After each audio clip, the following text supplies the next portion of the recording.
En un contexto donde el fundamentalismo religioso y conservadurismo político crece y vulnera los derechos humanos, y donde se reproducen discursos hostiles, cargados de violencia, miedo e intolerancia, queremos escuchar las voces del respeto, la justicia y la solidaridad, visibilizando narrativas de personas y grupos que desde diferentes lugares y prácticas religiosas no quieren más excusas para el odio, sino que se disponen a relaciones marcadas por el diálogo, el respeto, la no discriminación y la justicia social.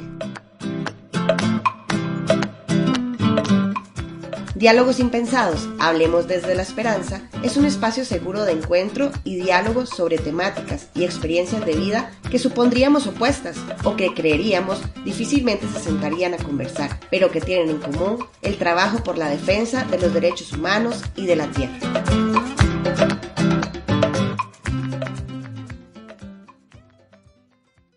Bienvenidas, bienvenidos y bienvenides al tercer episodio de Diálogos Impensados, Hablemos desde la Esperanza, el podcast del Departamento Ecuménico de Investigaciones. Les habla Nati Serrano, quien forma parte del equipo de comunicación del DEI. El día de hoy vamos a estar conversando sobre diálogo interreligioso y espiritualidad ancestral. Y me acompañan en este diálogo Jocabet Solano, quien es una mujer indígena cuna y cristiana, y también Abel González, quien trabaja acompañando a poblaciones indígenas en Nicaragua. Un placer tenerles el día de hoy con nosotros. Bueno, como bien me han presentado por mi nombre es Jocabet Solano Miselis. Soy de la nación Cunadule en Panamá, y en Panamá tenemos 4 territorios cunadules. Uno de esos territorios está localizado en el Mar Caribe, en el archipiélago de Cunayalas. Tenemos alrededor de más de 365 islas. Y yo soy originaria de Datnacuedupir. Mi mamá es de esa isla que significa en el castellano donde nace el sol. Y mi papá es originario de Cartizugdu, que significa la isla del cangrejo. Pues nací en el tiempo del Bar Dut Ni, que significa el tiempo de las plantas medicinales, que en el calendario occidental sería diciembre. Y para mí es muy importante reconocer desde mi identidad como Cunadule que soy parte de una tierra que se llama Abya Yala, así como el pueblo Cunadule reconoce el continente de América, y que nací en el tiempo del Bar Dut Ni porque es muy importante para nosotros esta relación con la tierra, con la madre tierra, y allí radica toda nuestra espiritualidad como nación cuna. Muchas gracias. Un saludo a toda la audiencia de este programa. Yo soy Abel González, soy nicaragüense y he trabajado un poco con comunidades indígenas acompañándolas en sus procesos de organización y de cuidado de sus bosques y también algo de gobernanza comunitaria. Nací en una familia católica y desde niño pues participaba en la iglesia, participaba en las charlas dominicales que se le da a los niños. Obviamente eso te crea una manera de ver el mundo. Sin embargo, con el tiempo y por cuestiones de la vida, estudié un poco de filosofía también. Empecé como a cuestionar varias cosas, ¿no? Cuestionado, por ejemplo, los dogmas.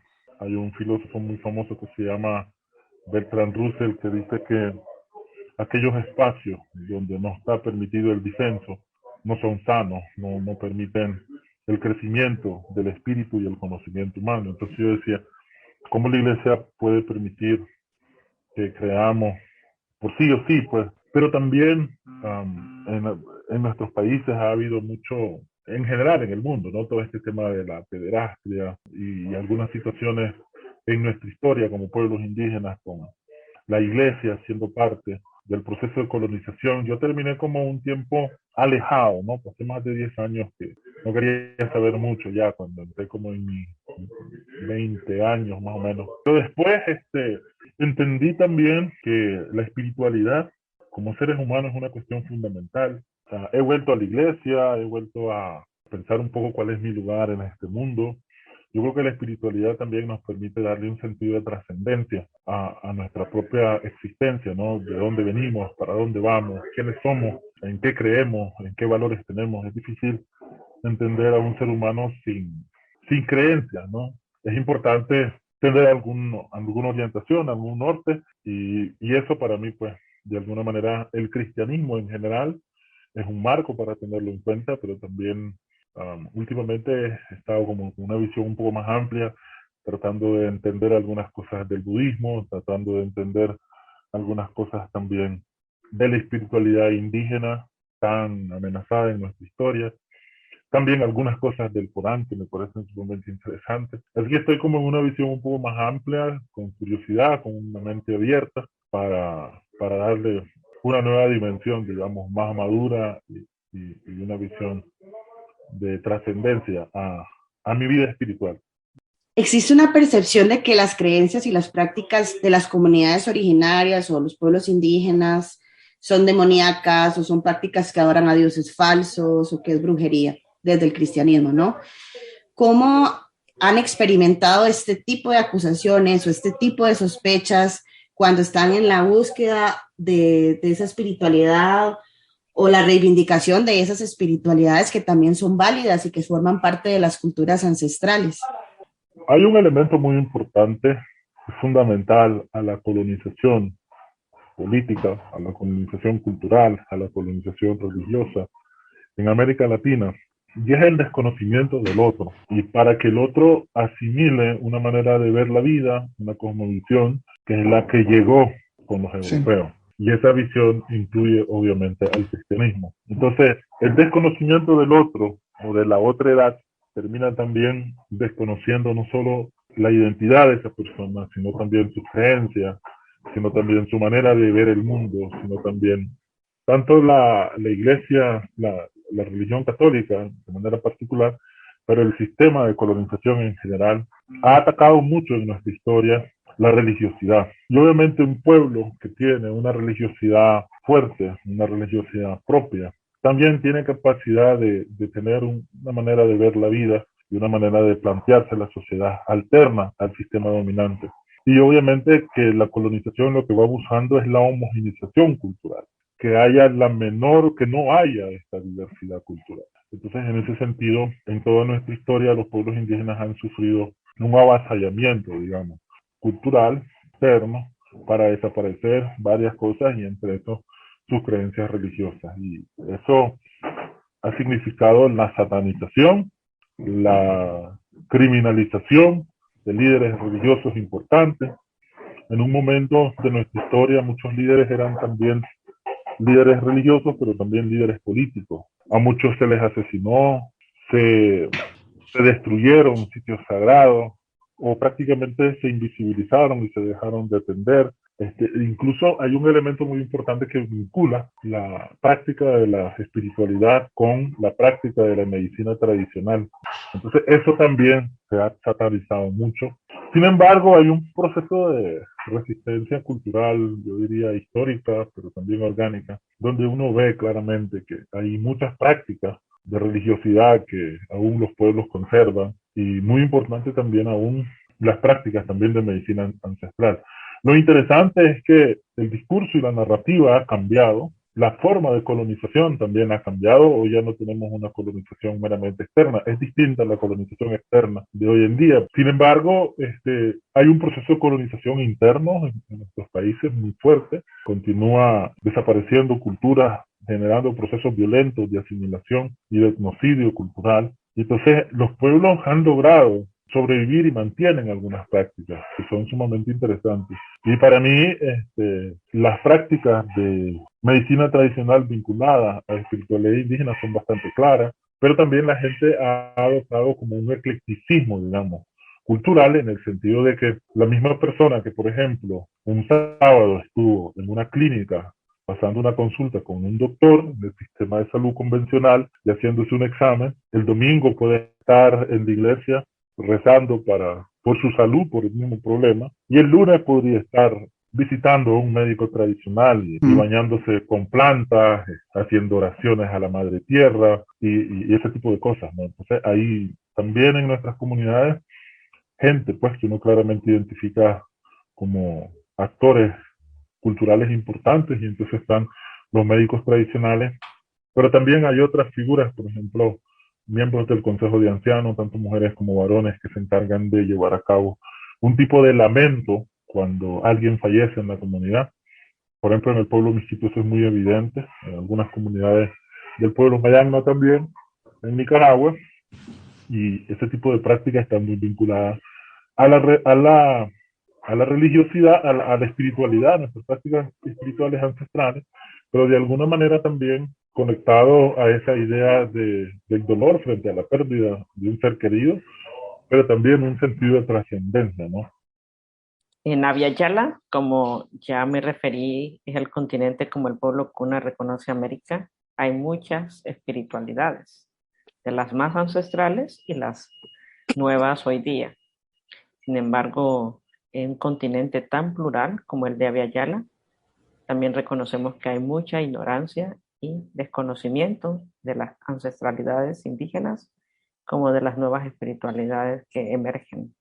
Y esto nos lleva a hacernos algunas preguntas muy importantes, como la teología, por ejemplo, de la Iglesia cristiana, no ha podido dialogar con las espirituales indígenas y con los otros y con las otras espiritualidades, y de qué manera entonces esta teología, en muchos casos coloniales, pues no entran en el diálogo y no entran en el conocimiento y reconocimiento del otro. A partir de la pregunta, pues de forma más específica en nuestras iglesias o comunidades de fe cristianas, a nivel general, sí hay una satanización de las espirituales indígenas, porque la manera de cómo se percibe a Dios desde las perspectivas de las teologías coloniales es un Dios masculino, blanco, y por lo tanto este Dios que refleja la imagen de una sociedad patriarcal, pero también de una sociedad fundamentalista en muchas esferas. Obviamente estamos hablando de forma general, porque también sé que habemos algunas excepciones en Abya Yala. Entonces, cuando, por ejemplo, me toca trabajar con algunas propuestas, en algunos contextos siempre hacen algunas preguntas sobre si hasta dónde uno puede vivir la espiritualidad indígena para no ser sincrético. Es una pregunta que siempre hacen. ¿Cuál es el límite del sincretismo?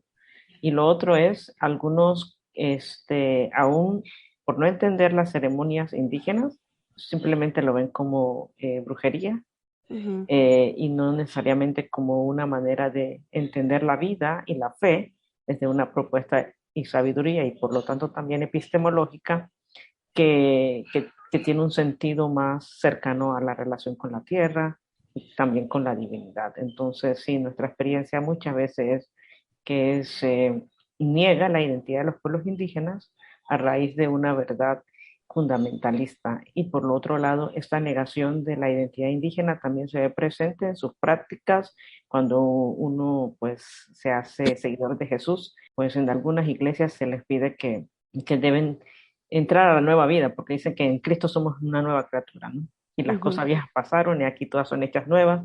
Pero la interpretación y la hermenéutica de este versículo, por ejemplo, es que tienes que negar tu identidad y por lo tanto tu manera de vivir como indígena en un contexto, y obviamente esto no es lo que predica el Evangelio, pero vamos a poner un ejemplo solamente sencillo como este de lo que sucede a muchas y muchos hermanos en nuestras comunidades indígenas.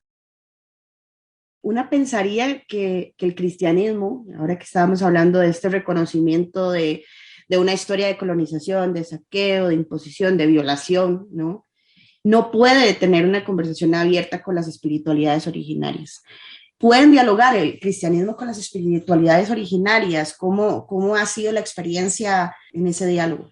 El diálogo difícilmente va a tener lugar desde la estructura de las iglesias cristianas y desde los espacios, digamos, tradicionales de las iglesias cristianas, es decir, en las celebraciones religiosas o en los eventos donde se planifica y se organiza el trabajo pastoral, o a nivel de los tomadores de decisiones, ¿no? Que son obispos o autoridades de estas distintas iglesias, porque en general hay una diferencia fundamental o diferencias fundamentales entre la religiosidad, la espiritualidad cristiana y la espiritualidad indígena. Un elemento fundamental es que la espiritualidad cristiana es monoteísta, ¿no? Tiene un solo Dios. La espiritualidad indígena tiene varias deidades, ¿no? Con distintos grados de relevancia. La espiritualidad cristiana también hace una diferenciación entre el ser humano y Dios, ¿no? Marca cierta distancia y que el ser humano tiene que adoptar una forma de vida que lo purifique y lo acerque a Dios. Aunque en general también se dice todos somos imagen y semejanza de Dios, pero hay esa visión, ¿no? De que tiene que pasar por un proceso de vida espiritual que te purifica para poder acercarte a Dios, y de ahí la idea del cielo y del infierno. Para la espiritualidad cristiana, nosotros, los seres humanos son parte de esa naturaleza de la que también son parte los dioses. No existe esa diferenciación, digamos, tan marcada. Y la relación es que, de alguna manera, nuestro comportamiento tiene que permitir que la vida en la Tierra tenga cierta armonía, tenga cierto equilibrio, y haya cada ser humano que llegó pueda realizarse. Allí hay unos elementos a nivel, digamos, teológico muy marcados, pues, y diferentes. Y también yo creo que aún la Iglesia Católica o las iglesias cristianas tienen como cierto autopercepción de estatus o de tener un rango superior que frente a estas prácticas religiosas, espirituales, perdón, que después de tantos años no tienen una estructura, no tienen una teología súper elaborada, ni tienen grandes, digamos, espacios que se celebren, y cada vez también los pueblos indígenas que conservan estas prácticas son más pequeños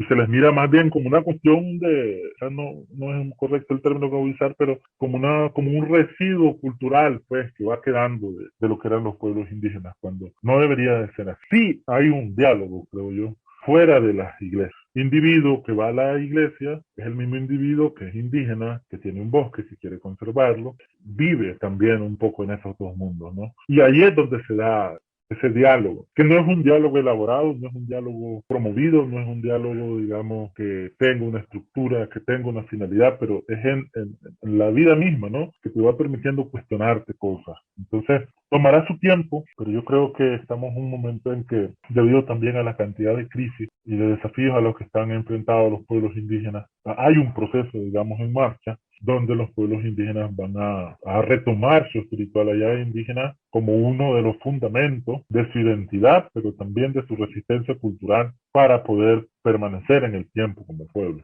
Y en ese sentido, el rol, digamos, de todo cualquier proceso de revitalización cultural de la espiritualidad indígena es fundamental en los próximos años. Pues no solo se trata de poder entender la espiritualidad indígena, que está muy bien, de poder explicarla, de poder tener una teología propia, de poder generar información audiovisual o escrita sobre eso, sino que también se practiquen o se empiecen a desarrollar actividades espirituales propias de cada pueblo en el contexto en el que cada uno está, ¿no? Para fortalecer la relación con el agua, la relación con el bosque, la relación con los nichos ecológicos, de donde provienen muchos bienes y servicios que son fundamentales para la sociedad. Entonces, dado también en el momento en el que estamos, ¿no? Por un lado, la desigualdad tan grande que hay en el mundo, pero por otro lado también las amenazas del cambio climático. Entonces ahí uno ve la necesidad de revitalizar la espiritualidad indígena para que los pueblos indígenas puedan también no solo vivir con dignidad y ser quienes han sido históricamente dentro de sus territorios, sino también hacer un aporte importante a este momento de crisis en el que están la sociedad o la civilización humana en general. Pues en palabras de mi abuela, ella diría que la fe cristiana no riñe con la espiritualidad indígena. Cuando ella relata, por ejemplo, las memorias de colonización, para el pueblo cuna, pues parte de nuestras memorias ancestrales se canta en la casa de consejo, en la casa de congreso cuna, que se llama el Otmaquenega, y allí los cunas aprendemos sobre la resistencia de nuestros pueblos y las insurgencias. Entonces la abuela en el fogón, mientras cocina, mientras habla con nosotros en la hamaca, mientras canta, ella nos dice que la invasión, en este caso española, sí ocasionó un genocidio y epistemicidio muy grande en nuestras comunidades, pero estos fantasmas todavía siguen apareciendo cuando nosotros como cunadules nos dejamos hipnotizar o nos dejamos por estas narrativas de muerte. Entonces, desde una perspectiva cunadule, reconocemos que los valores de la vida, por ejemplo, el ethos del pueblo cuna es la vida en comunidad, y esta vida en comunidad presente en una relación justa entre unos y otros, y esto, relación justa entre unos y otros, estamos incluidos nosotros como seres humanos con la comunidad cósmica, es decir, con los otros seres vivientes. Desde allí una propuesta hermenéutica de una relación con la tierra como madre, porque entendemos a la tierra como madre, porque el pueblo cuna entiende que de allí emergemos y recibimos las bondades de la madre tierra, pero también al alimentarnos, nos alimentamos de la madre tierra, y al morir, pues somos cultivados en ella. Bueno, esto, lo que intento decir con esto entonces es que toda propuesta de la ética de la vida que apunte al buen vivir y por lo tanto al buen convivir entre unos y otros es una propuesta que no es rechazada por los pueblos indígenas. Ujú. Y allí el Evangelio de Jesús como buena nueva pues trae una propuesta de vida plena para todas y todos. Este chalón de Dios que incluye a los seres humanos en la creación es la propuesta de los pueblos indígenas cuando entienden una espiritualidad de relaciones justas y en armonía y equilibrio en la tierra, con la madre tierra y nosotros en ella. El problema no es tanto este evangelio que viene de Jesús como tal y que pronuncia liberación, sino el conflicto está cuando este evangelio que Jesús propone con su propia vida, encarnación y forma profética de vivir es interpretada desde el fundamentalismo religioso y no incluyendo voces que entienden la presencia y la manifestación de la Rúa en su pueblo. Es decir, las espirituales indígenas son parte de ese movimiento de la Rúa que va tejiendo en medio de un continente como Abya Yala, y cómo este tejido de la Rúa va provocando en nosotros, los pueblos originarios, formas liberadoras de vivir en nuestras propias narrativas. Entonces, allí vamos integrando ese tejido, como quien cose una mola, una mujer cuna cose la mola, que es un arte y tejido de la mujer cuna que manifiesta la manera de entender la vida. Dios, como el creador de una gran mola, va tejiendo, y nosotros como este tejido colorido como pueblo cuna desde nuestras espiritualidades, reconociendo cómo también pues el Evangelio de Jesús es inclusivo y abarca también estas propuestas de vida de la Rúa en el Abya Yala. Hay recepción por parte de la iglesia, por parte de cierto sector de la iglesia. Primero que reconocemos que todo ser humano vive una espiritualidad. Exacto. Ninguno de nosotros, aún el que dice que no tiene espiritualidad, pues esa es su opción, ¿no? Aunque todo ser humano vive una espiritualidad, y algunos, como los pueblos originarios, en este caso el pueblo cuna, de la cual yo soy parte, milenariamente ha construido, ha tejido su espiritualidad en relación con sus propias memorias, con su propia historia, con su propia interpretación de la manifestación de la divinidad en su contexto, con sus luchas, con sus lamentos, con el dolor, pero también con la celebración. Y lo ha construido a partir de relatos, de cantos, de tratados que le llamamos el Bat y Gala, el Nan y Gala, es decir, el camino de nuestros abuelos, de nuestras abuelas, el camino de Dios o de la divinidad, es decir, en una traducción quizás no tan cercana, pero que habla de este camino donde Dios ha estado presente. Entonces, reconociendo que todo ser humano tiene una espiritualidad y espiritualidades, todo cristiano teje la fe desde su contexto y también desde su espiritualidad, ya sea que la conozca, la haya definido, sistematizado o no. Desde allí que el diálogo desde nuestra propia existencia como ser humano con nuestra propia fe cristiana no es algo que solamente hacen los pueblos indígenas, lo hacemos todos. El tema es que cierto sector de la iglesia, al no entender estas espiritualidades indígenas de las vidas, de cómo se han tejido, sataniza porque no está metido o no está dentro del sistema hegemónico que vivimos muchas veces desde Occidente. Es decir, cuando hablo de Occidente, obviamente no me refiero al lado geográfico, sino al concepto de vivencia, ¿no? Y por lo tanto, muchas veces a la iglesia lo rechaza porque nosotros también tenemos, cuando digo nosotros, me reconozco también como una mujer híbrida, ¿no? Si soy cuna, crecí en territorio cuna, en una comunidad cuna, perdón, en Cunanega, a las afueras de la ciudad de Panamá, de migrantes cunas que llegaron a la ciudad de Panamá para que sus hijos e hijas trabajaran y estudiaran, y viviendo una cultura donde podemos aprender de nuestros abuelos y abuelas, pero estando en escuelas donde no necesariamente todos eran indígenas cunas, ¿no? Es interesante que cuando uno entiende que nosotros hacemos este diálogo y que tenemos este concepto de entretejidos en nuestra propia existencia, podemos darnos cuenta de que aún no siendo indígenas, tenemos este diálogo interespiritual también. Y sí, hay comunidades que lo aceptan cuando comprenden también de que hay un reconocimiento de los pueblos indígenas y sus ceremonias. Por ejemplo, para mí una pregunta para los que escuchan es ¿cuánto de nosotros realmente sabemos de qué trata la ceremonia, cuándo lo hacen, por qué lo hacen, quiénes lo hacen, qué significa? Y la verdad me doy cuenta que la mayoría de las personas no saben. Una ceremonia de un pueblo indígena cerca de su territorio, ya sea en Panamá, en Costa Rica, en alguna región de Abya Yala. Y por otro lado, ¿qué significa? Por ejemplo, cuando yo cuento la ceremonia Mi Primer Árbol, que es una ceremonia cuna que habla de esta relación con la tierra, la gente pues dice, oh, qué gran joya de sabiduría hay en esta ceremonia, y entonces empiezan a tener curiosidad de querer aprender un poco más de estas ceremonias milenarias.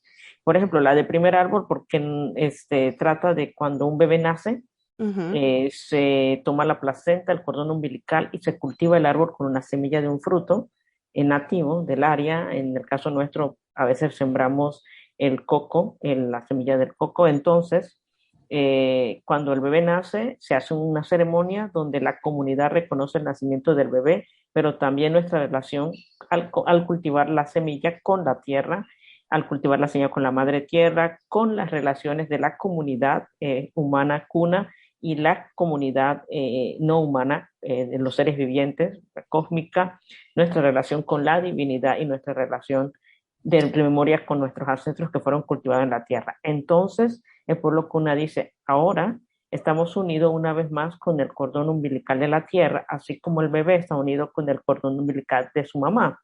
Esta ceremonia nos recuerda que todas las relaciones son importantes y que el bebé que nace es invitado y convocado a esta nueva relación comunitaria, y cuando el árbol va creciendo, el bebé y la familia cuida ese árbol, porque nosotros reconocemos que los árboles son hermanas. Entonces, toda relación que no es entendida desde una manera justa y armonía con la tierra es una relación que no predica el evangelio de Jesús, igual que el pueblo cuna dice, el etos de la vida es la vida comunitaria.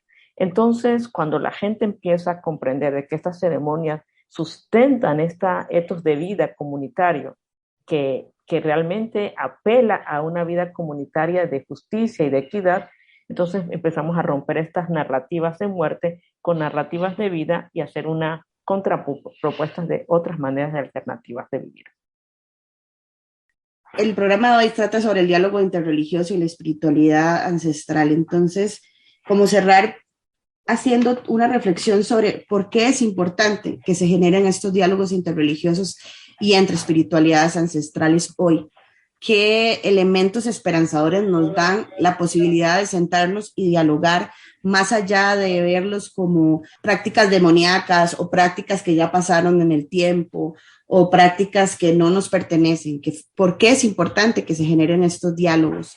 Un primer elemento fundamental que justifica, digamos, que el diálogo, la necesidad de diálogo, es una justicia histórica que pendiente, pues, con los pueblos indígenas, frente al genocidio que existió, frente al etnocidio cultural todavía en marcha, con muchas más herramientas hoy en día, frente también al desconocimiento del cristianismo, de la realidad de los pueblos indígenas. Es necesario, pues, un diálogo que reconozca las diferencias tanto del cristianismo como de las formas espirituales indígenas, pero también reconozca que hubieron muchas cosas que se hicieron mal. Yo creo que la idea cristiana de la Edad Media, de que hay que ir por el mundo y convertir cristianos, o sea, ya ni sentido tiene, ya no es que hayan grandes áreas geográficas de pueblos que no son cristianos y que por tanto hay que cristianizarlos, ¿no? Eso ya pasó, es un momento histórico de eso. Entonces, sí es necesario el diálogo. En ese sentido, me parece que si uno lee la doctrina de la Iglesia Católica y algunas encíclicas que se han sacado últimamente, pues van como apuntando a eso, ¿no? Al encuentro, al diálogo.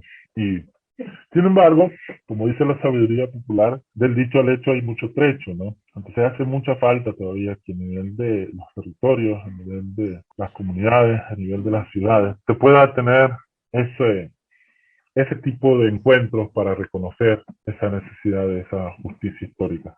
Otra razón importante es que yo creo que el encuentro entre el cristianismo y la espiritualidad indígena permite fortalecer los esfuerzos para conservar los bosques. Obviamente los pueblos indígenas de su condición como la madre tierra, pero la Iglesia Católica no hace mucho sacó una encíclica que hablaba de nuestra casa común.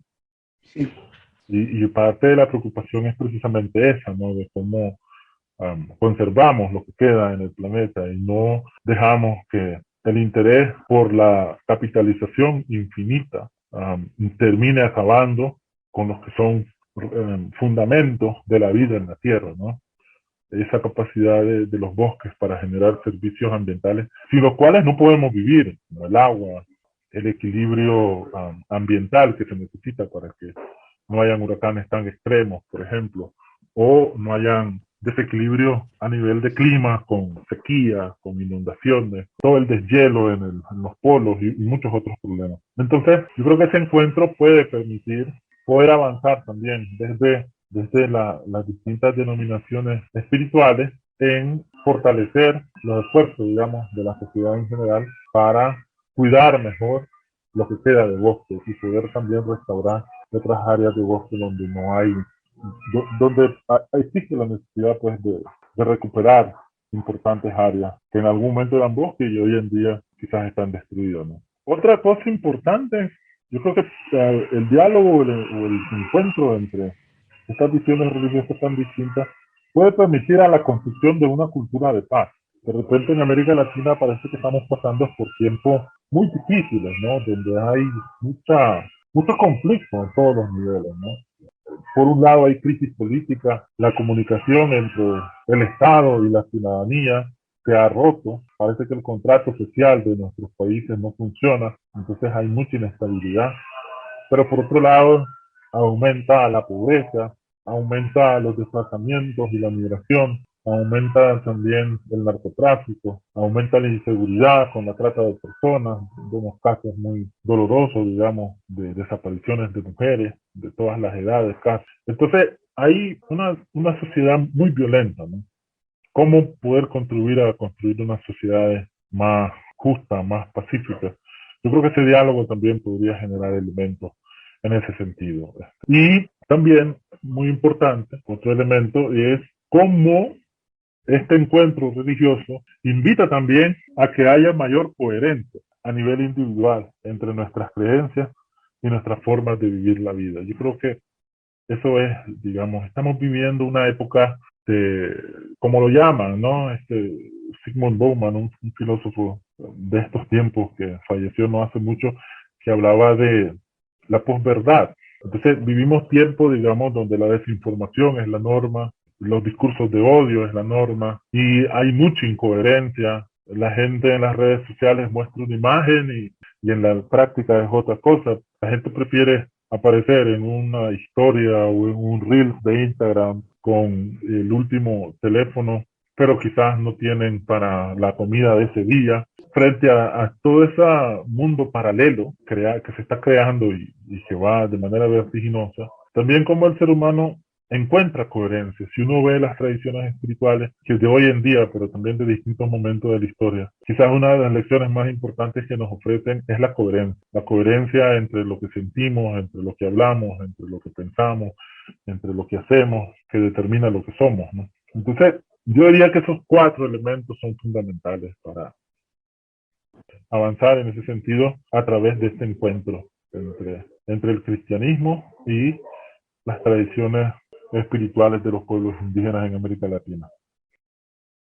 Bueno, yo primero creo que pues damos gracias a Dios de una iglesia global, ¿no? A nivel del mundo, con tanta diversidad de rostros, colores, idiomas. Y esto es un gran regalo. Sin embargo, en esta gran pluralidad tenemos que conocernos un poco más, porque vamos a decir que solamente pensando en Centroamérica, por ejemplo, tú que eres de Costa Rica y yo de Panamá y del pueblo Cuna, a veces en las iglesias preguntamos cuántas las personas conocen a los pueblos indígenas de su comunidad. Y dicen, la gente levanta la mano, o puede ser que muchos o pocos, otros. Y otra pregunta es, ¿qué idioma hablan? ¿Cuáles son sus pensamientos, o sea, su cosmovisión de vida? ¿Cómo es la cosmovivencia también de la vida de los pueblos indígenas? Y entonces nos damos cuenta que hay mucha ignorancia, porque la historia única o hegemónica, entre comillas única, en nuestras escuelas no nos enseñaron a abrazar la diversidad. Y en nuestras iglesias, en nuestras escuelas dominicales, tampoco nos enseñaron a abrazar nuestra diversidad. Y por ejemplo, yo cuando era niña, en la escuela dominical me enseñaron sobre los misioneros como Hudson Taylor, William Carey y otros más, pero nunca me enseñaron sobre un misionero indígena cuna, por ejemplo, y habían. Entonces la pregunta es ¿por qué? Porque mucha influencia que teníamos los cunas bautistas en Panamá eran influencias de misioneros norteamericanos de Estados Unidos. Entonces, el tema es que yo creo que necesitamos abrirnos con un corazón abierto, con una apertura del espíritu para escuchar a los otros y sin levantar nuestras murallas, porque lo primero que hacemos en un diálogo muchas veces es querer levantar nuestras murallas. Y esto no es un diálogo, entonces necesitamos escucharnos, conocernos como un primer paso, que parece sencillo, pero este conocer nos permite también mirar el rostro de Dios en el otro y viceversa, y aprender de ese rostro indígena de Dios. Pero por otro lado, en este conocer también nos reconocemos en el otro, y eso lo habla el libro de los Hechos, cuando podemos reconocernos en el otro. Y por otro lado también creo que es muy importante pues tener una escucha orada, es decir, una espiritualidad que escucha al otro y que escucha al otro para también ser interpelado y aún viviendo una incomodidad santa, si lo podemos decir así, pero a veces las incomodidades no nos gustan.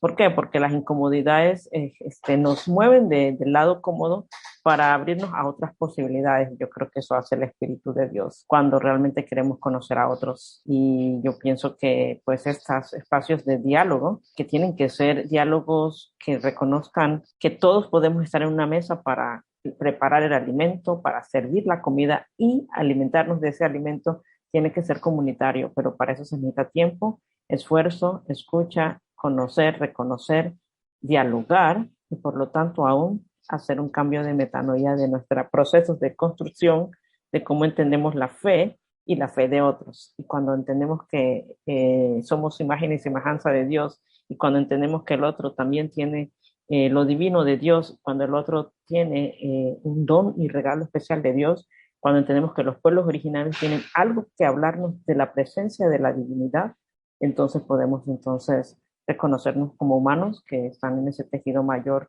que cose Dios como la gran mola con diversos colores, un gran tejido mayor. Entonces yo creo que eso sería pues parte del camino, ¿no?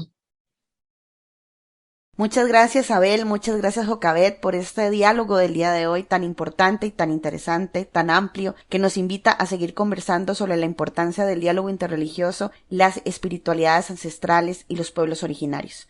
Les invitamos a seguir escuchando nuestros episodios de la primera temporada en Spotify, YouTube y archive.org.